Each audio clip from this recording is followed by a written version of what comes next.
This is Dr. Ron's Words of Wisdom, words on leadership, goal setting, productivity, and a whole lot more. I trust for you today this will be like a vitamin or a supplement for your mind and heart. And wherever you receive podcasts from, would you please subscribe to Dr. Ron's Words of Wisdom? Leave a rating and a brief written review. It will enable other excellent people just like you to be able to locate this podcast. Thanks for joining today. Just in recent days, as across the world, people are trying to get re-engaged back into some semblance of a routine. And I've been fielding a few questions about productivity. I obviously share the tools and tips that I think have been beneficial and believe to have been beneficial to me.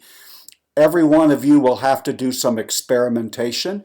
You can't just take carte blanche, some ideas from some person, and then just sort of take it as a template and that it will fit your life purposely.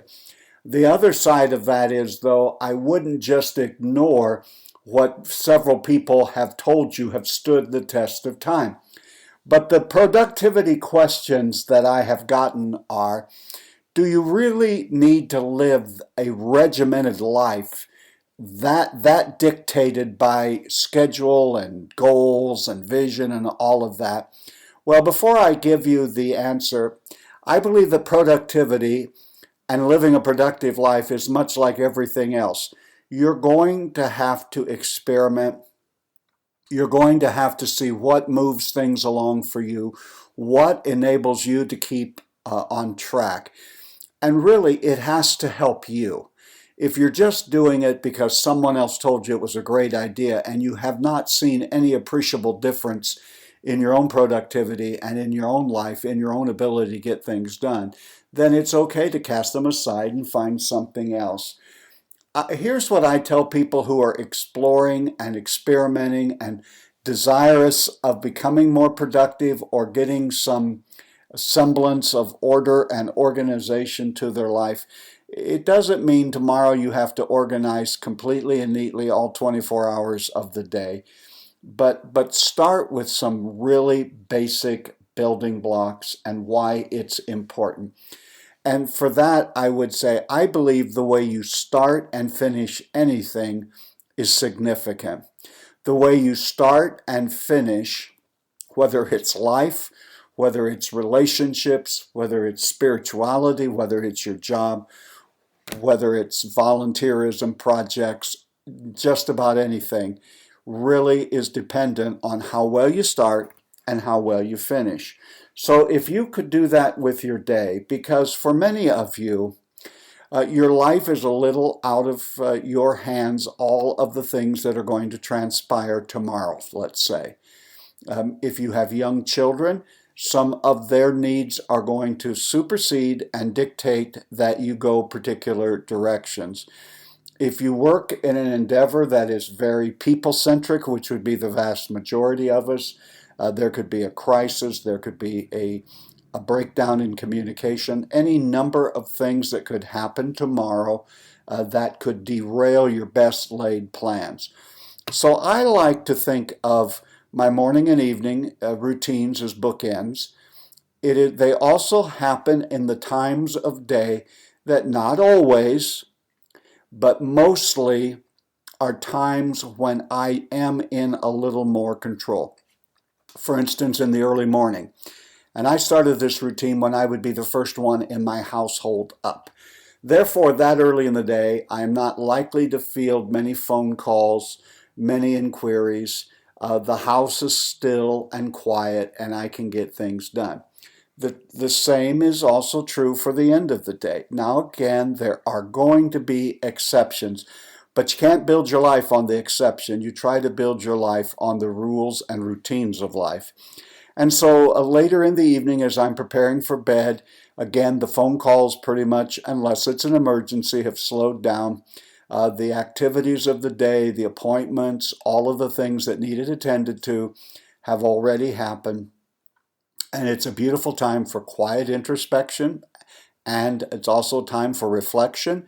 It's also a time to get yourself prepared for the next day. So I would say, have a consistent evening and morning routine, and they really do go hand in hand. They are very, very complementary. I feel that if you end the day well, no matter how you may have felt that it was a disaster, it really helps. One of the things when we're under stress and anxious or a lot of emotions are swirling is to stay up and surf the web, surf the television. I want to be one who says to you and sound today like your dad, go to bed. Go to bed at a reasonable time. You are not able to make it without your mental and spiritual and physical rest. Go to bed. Now, I'm a person of faith, so my evening and morning routines do involve some scripture reading and prayer and reading devotionally. Also, because reading is something that I have loved, and I believe it's beneficial if you're in leadership, a part of my morning and evening routine will spend a few moments reading. One of the most crucial aspects of the evening block that will help you to be more productive, perhaps than anything else, is review what you need to do to tomorrow. If you need your calendar, have your calendar there. What are the appointments? What are project meetings that I'm going to have? What are crucial conversations that are going to transpire tomorrow? Have you practiced and thought about what it is you seek to communicate in those meetings? So I take a few minutes to review the things of tomorrow. If there are meetings that I'm either going to lead or be a part of, and I'm going to be asked to report on something or to provide certain pieces of information, then the night before the meeting, before I go to bed, I make sure, and obviously now most everything is done electronically. I find the electronic file, I put it where I need to have it. If it's important that I print it off, I have a printer at home and I will print it off. But it's all a part of reviewing tomorrow. I like to mentally rehearse the meetings. What are the purposes? Who is all going to be there? What is the point? What is the outcome? What is the desired outcome of that particular meeting? Now, I'm one of those people that for whatever flaws in character, I lay everything out. I lay my clothes out. I lay out all of my files. I load my briefcase with all of the material, my calendar, my electronics, my computer. Anything that I'm going to need tomorrow is laid out and prepared. So I could literally get up in the middle of the night, get dressed, get cleaned up, and almost not have to turn a light on because everything is laid out. Now, depending on where you are in your spirituality, I also, in the evening, do some time of meditation. Because I am a Christian, it comes from that where I'm meditating on the goodness of the Lord, or scripture, or in prayer, but I do that. I also, before I go to bed, now that I know I'm ready for tomorrow, if an emergency happens, I'm ready to take on all of tomorrow. I review my day. I go back over my calendar from the day, the meetings. Were the things that were done well? What are the things that I can say, the preparation really paid off and I did come through there.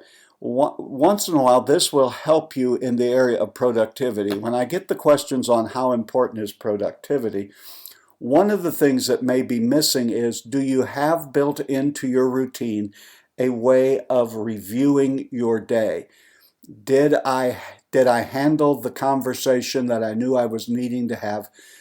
Doesn't mean that I handled it perfectly, and there's always opportunities to learn. That's why reviewing your day is not just for the sole purpose of bragging on yourself or saying, boy, preparation does pay off, though that will be an absolute outcome.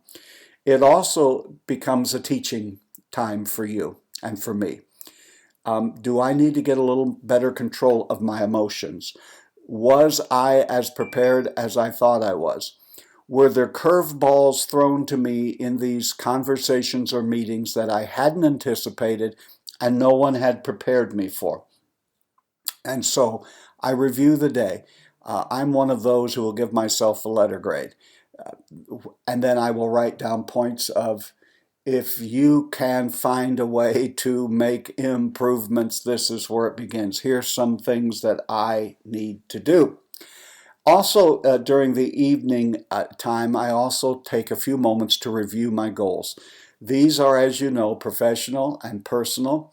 They can be for my marriage relationship and family, for my walk with the Lord, for my own personal development, intellectual, obviously vocational, goals that we have, physical, financial, on and on it goes. It doesn't matter what your goals are, and it really doesn't even matter particularly how many you have. The fact of the matter is, writing them down does put you into an elite class of people, but it will supercharge your ability to reach them if you don't just put them in a drawer somewhere and forget about them, but that you actually will spend some concerted effort in reviewing them. The very last thing I do then in the evening, as my evening routine, is to practice gratitude. You know, if I give in to comparison and comparing myself with how well some others are doing, I always come up lacking. I always feel like I come up short. But if I decide the last things on my mind is I want to be grateful and thankful for the opportunities and the blessings that I possess, it changes your entire outlook, it changes your entire attitude, and is very significant. And I would highly recommend for you that you would spend some time at the end of the day in the area of gratitude. You know, as you plan your day, you need to be always aware of what are your personal time wasters. We all have them. For some, it's television. I'm not saying television is bad, or the internet, or social media, or just socializing in general. We all have some blind spots and some weak spots, and you must ever be vigilant to guarding against them. Set your intention right now that you are going to have a bias toward action. The old saying, when all is said and done, usually more is said than done. You're not ultimately going to be judged on what you said or your ability to debate. What did you get done? What did you accomplish? One of the things that I have found by bookending my days is it helps to give me energy, because throughout the day, you're going to get things that arise that are unexpected and can really throw you off your pace. Oftentimes, I'm not talking about time wasters. I'm talking about serious challenges that, because of the position that you hold, you have to address them. You can't ignore them, and it doesn't mean that they're intrusions. They are actually oftentimes a part of your responsibility. But it helps me to deal with them confidently, knowing that at the end of the day, I've gotten some things done. And so it helps to keep me energized. In the morning routines, which are many, which is sort of the reverse of that, there again for me is prayer, Bible reading. I do some really detailed work of making sure that my inbox is at zero, that my Evernote files are in order, that there are some of those kinds of things. But the night before, I have identified my 3 most important tasks for the day, that if all sorts of unforeseen things happen and I'm only able to get 3 things done tomorrow, these are the 3 that I will not go to bed until those 3 are done. And when I know what they are, I also in that morning begin to work on the first one. Also, I journal in the morning, and I also, for me, is when I do my exercise. I make sure that the very first one that I work on, the very first most important task of the day, is the toughest one. The one that I would be more than likely by personality to shy away from and make the last, I make the first. This is from the theory. Many people believe first was advocated by Mark Twain. It's been picked up by all sorts of positive motivational speakers, and that is to eat the frog.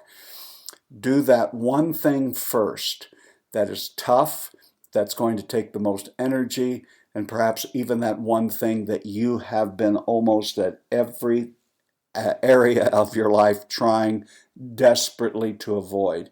Eat that frog. Do it first. Make sure that you're doing it.